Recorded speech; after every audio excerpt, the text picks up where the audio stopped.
CM ಸಿದ್ದರಾಮಯ್ಯನವರಿಗೆ ಶುರುವಾಗಿದೆ ಜಾತಿ ಗಣತಿ ಟೆನ್ಷನ್. ಪ್ರಬಲ ಸಮುದಾಯದ ನಾಯಕರ ಜಿದ್ದಿಗೆ ಸಿದ್ದರಾಮಯ್ಯ ಸುಸ್ತಾಗಿ ಹೋಗ್ಬಿಟ್ಟಿದ್ದಾರೆ.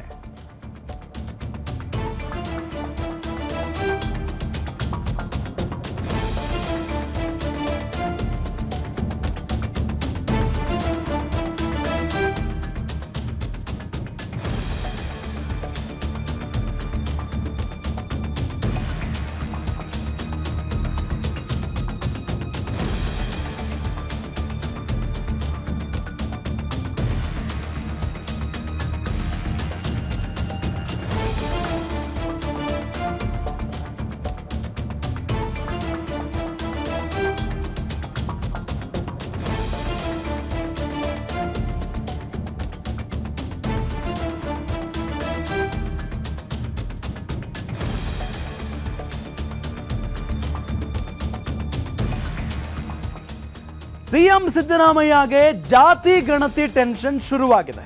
ಪ್ರಬಲ ಸಮುದಾಯದ ನಾಯಕರ ಜಿದ್ದಿಗೆ ಸಿದ್ದರಾಮಯ್ಯನವರು ಸುಸ್ತಾಗಿಬಿಟ್ಟಿದ್ದಾರೆ. ಲಿಂಗಾಯತ ಸಚಿವರಲ್ಲೇ ಕ್ಯಾಬಿನೆಟ್ನಲ್ಲಿ ಗಲಾಟೆ ಜೋರಾಗಿತ್ತು. ಸಚಿವರಿಂದ ಸ್ಪೆಷಲ್ ಕ್ಯಾಬಿನೆಟ್ನಲ್ಲಿ ಪ್ರತ್ಯೇಕ ಲಿಂಗಾಯತ ಧರ್ಮದ ಬಗ್ಗೆ ಫೈಟ್ ಕೂಡ ನಡೆದಿದೆ. ಸಚಿವ ಎಂ ಬಿ ಪಾಟೀಲ್, ಶಿವಾನಂದ ಪಾಟೀಲ್ ಮಧ್ಯೆ ದೊಡ್ಡ ವಾರ್ ಬೇರೆ ಶುರುವಾಗಿತ್ತು. ವರದಿ ನಮ್ಮ ರಾಜಕೀಯದ ಮೇಲೆ ಪರಿಣಾಮ ಬೀರಿದೆ ಅಂತ ಕಿಡಿಕಾರಿದ್ದಾರೆ. ಜಾತಿ ಗಣತಿ ನಡುವೆ ಸಿದ್ದರಾಮಯ್ಯ ಮಾಸ್ಟರ್ ಪ್ಲಾನ್ ಒಂದನ್ನ ಮಾಡಿದ್ದಾರೆ. ಸಿಎಂ ಜಾತಿ ಗಣತಿ ಅಸ್ತ್ರಕ್ಕೆ ಬೇರೆಲ್ಲ ವಿಚಾರಗಳು ಸೈಲೆಂಟ್ ಆಗಿ ಹೋಗಿದ್ದಾವೆ. ಸರ್ಕಾರದ ವಿರುದ್ಧ ಹಾರ್ಡ್ ಕೋರ್ ವಿವಾದಗಳೆಲ್ಲವೂ ಕೂಡ ಸೈಡ್ ಲೈನ್ ಆಗಿ ಹೋಗ್ಬಿಟ್ಟಿದೆ. ಈಗ ವಿಪಕ್ಷಗಳನ್ನ ಯಶಸ್ವಿಯಾಗಿ ಡೈವರ್ಟ್ ಮಾಡಿದ್ದಾರೆ ಸಿಎಂ ಸಿದ್ದರಾಮಯ್ಯನವರು. ಸಿದ್ದರಾಮಯ್ಯ ನಿದ್ದೆಗೆಡಿಸಿದ್ದಂಥ ಎಲ್ಲಾ ವಿಷಯಗಳು ಈಗ ಕೂಲ್ ಆಗಿದ್ದಾವೆ. ಆ ಎಲ್ಲ ವಿಚಾರಗಳು ಸೈಡ್ ಲೈನ್ ಆಗಿ ಕೇವಲ ಜಾತಿ ಗಣತಿ ವರದಿ ವಿಚಾರ ಮಾತ್ರ ಮುನ್ನೆಲೆಗೆ ಬಂದಿರೋದು. ನೋಡಿ, ಒಂದು ಕಡೆ ಬೆಲೆ ಏರಿಕೆಯ ವಿಚಾರ ದೊಡ್ಡ ಮಟ್ಟದಲ್ಲಿ ಆಕ್ರೋಶಕ್ಕೆ ಕಾರಣ ಆಗಿತ್ತು ರಾಜ್ಯ ಸರ್ಕಾರದ ವಿರುದ್ಧ. ಈಗಲೂ ಕೂಡ ಜನಾಕ್ರೋಶ ಯಾತ್ರೆಯನ್ನ ನಡೆಸ್ತಾ ಇದ್ದಾರೆ ಬಿಜೆಪಿಯವರು, ಅದು ಬೇರೆ ವಿಚಾರ. ಆದ್ರೆ ಈಗ ಇಡೀ ರಾಜ್ಯದ ಜನ ತಿರುಗಿ ನೋಡ್ತಾ ಇರುವಂತ ಮ್ಯಾಟ್ರ್ ಯಾವುದು? ಜಾತಿ ಗಣತಿ ವಿಚಾರ. ಇದು ಈಗ ಬಹಳಷ್ಟು ಟ್ರೆಂಡ್ ನಲ್ಲಿದೆ, ಸದ್ದು ಮಾಡ್ತಾ ಇರುವಂತ ವಿಚಾರ. ಹಾಗಾಗಿ ಈ ಬೆಲೆ ಏರಿಕೆಯ ವಿಚಾರವನ್ನ ಜನ ಕೂಡ ಮರೆತು ಬಿಟ್ಟಿದ್ದಾರೆ. ಈಗ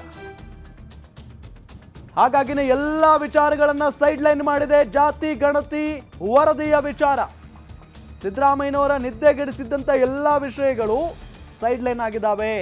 ಸಿದ್ದರಾಮಯ್ಯನವರು ಕೂಲ್ ಆಗಿದ್ದಾರೆ. ಈಗ ಪ್ರಬಲ ಸಮುದಾಯದ ನಾಯಕರ ಜಿದ್ದಿಗೆ ಒಂದು ಕಡೆ ಸಿದ್ದರಾಮಯ್ಯನವ್ರಿಗೆ ಟೆನ್ಷನ್ ಇದೆ ಮತ್ತು ಬೇಸರ ಕೂಡ ಇದೆ.